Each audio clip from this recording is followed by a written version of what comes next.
Here's the dash to my 2014 EBR Erik Buell Racing 1190RX. Now, if you know anything about these EBRs, 2014 is the first model year for the 1190s, and like any first year of any production vehicle or motorcycle, whatever the case, you know it may be plagued with problems.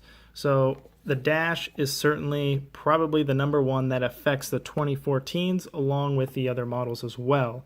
Now, what I would go by as far as not just the model year, but I would go by the serial number. So obviously you have to pull your dash out. It's really not that big of an undertaking, just a couple bolts for the windscreen, a waterproof, weather-tight pack plug there, and then 3 bolts here and it pulls out. But what you're looking at is the serial number. If it's a 1416 or above, then theoretically the problem has already been addressed and your dash has been fixed.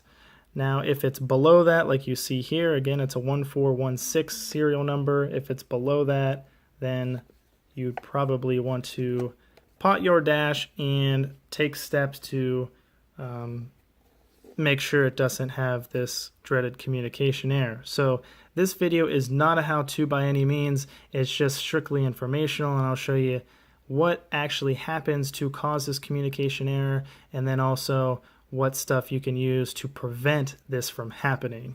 So this, again, is from my 2014. Now, I took this out, sent it to Dan at EBR for them to update it. They updated it and sent it directly back. It was really awesome. I shipped it out. They received it on a Monday and then shipped it out, and I received it back on that same week on the Friday. So they're super quick with that. And now the one thing I don't know if they actually did is pot my dash. So I had all intentions of potting the dash myself, but I'll show you real quick here. It's already been done. So 4 Phillips screws, and you can access the inside of the dash here.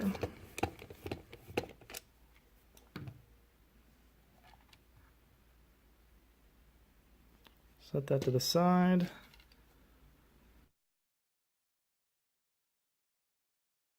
And here's what you have. So one of the things that causes the communication error, or I believe to be the main reason of it, is the fact that how this whole dash is set up and how it's mounted. So if you look closely here, I know it's kind of hard to see, but you have the nut certs here where the screws go into and mount. So taking a step back, how this thing is set up is it sits in the bike like such. You have these 3 main mounting points. So these are on rubber isolators, so when you hit bumps, it allows it to have some leeway. Now, the screws go through and attach directly into here, which is solid mounted, and there's a lot of weight on this. So if there was some form of a tab or something that could distribute the weight, we'd be better left off. But because it's mounted like such and you're hitting bumps, you're putting all this downward pressure on this, which goes through these 4 screws and in turn goes into these 4 nut certs, which just end up shearing off. So then once that occurs, this vibrates, wiggles around, and then shears the ribbon cables, or it just, if you're lucky, it just separates out of these 2 places here and you can recover the dash. So the point of this informational video is to educate you and to just basically notify you and to say, hey, if you have a dash, pull it out, regardless of serial number, take it apart. I mean, literally, it's only 4 Phillips screws once you get to this point, and you could look to see if it's already been potted. If not, take the proper steps to get your dash potted or pot it yourself. So now, with that being said, what you want to pot is you don't need to encapsulate everything. It's not necessary, but this is from EBR, so these are the main points that you'll want to pot. You just need a couple dabs on each end. This is the big ribbon cable. Now, it might be good to, encapsulate this whole piece, but it's not 100% necessary. So 2 dabs should be good. The smaller ribbon cable, 2 dabs. You also have this capacitor right here. They potted that. This guy right there a little bit. And then this piece right here, just on the one side. So that should be enough to get you by. Now, along with that, they put a bead along the display side right in there, a big goop.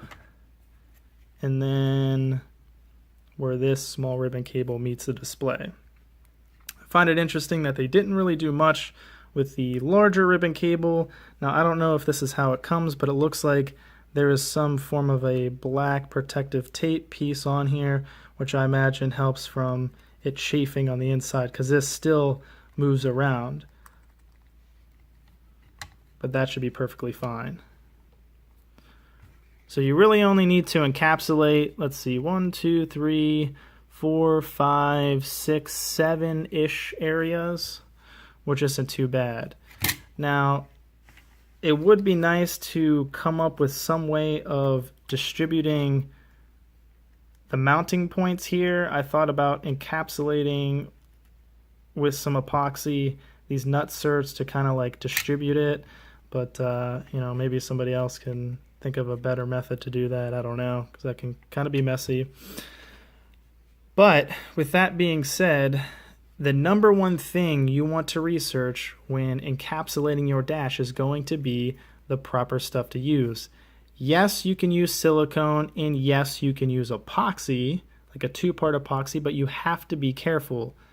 The problem with silicone, now it has a lot of them like household caulkings that you find at Home Depot and stuff. Granted, there's a lot of different variations, but if it omits, I think it's like a vinegar smell to it when it dries, then it has a specific additive that's not going to be good for electronics. And what that does is it corrodes and can pull the solder from the motherboard, which you're doing more harm than good. Now, with 2-part epoxies, you can use that as well, but when it dries, it actually, I think there's air pockets in it, and it shrinks, and then it can pull things off the board, and also it gets really hot when it dries, or at least most do. So you want to use a proper encapsulating epoxy. Now, one that I highly recommend is MG Chemicals Black 1-to-1 Epoxy. This is going to be the most cost-effective thing to use. This I bought for, it was like $8 or $9 on Amazon. And if you do any form of research on encapsulating epoxies, you can realize that it's very expensive. You can easily get up to $100 for some simple epoxy. So it comes in this big, large, container here, where it's got the directions, which are pretty simple, just saying, to make sure it's well mixed. Even comes with a tip. So there's many types of encapsulating epoxies that you will find on the internet. This one, like I mentioned, will be the most cost effective. There's one that's very popular that's by 3M. It's around $20 to $22. You can find it on Amazon, eBay, wherever. And it's like one of these tubes as well. But you need a special gun, or you need to devise a way, because it doesn't have the plunger piece to it, and you don't get the end. So the benefit to the 3M is you have the name behind it. It's a great product, and it also dries clear. This by MG Chemicals, it's only offered in black, but again, I mean, it's more about the actual encapsulating than it is the look of it. And it comes with everything you need. You can do this by hand. You can even, you have the end of it. Now, the only thing with the MG Chemical one, it can turn out to be a little runny. So what you'll want to do is just spray it or squeeze it into some form of a container, mix it really well with a toothpick, let it sit for about an hour or two, and then you can apply it. Because if you apply this directly to what you're doing, it can actually be a little bit runny and just kind of make more of a mess.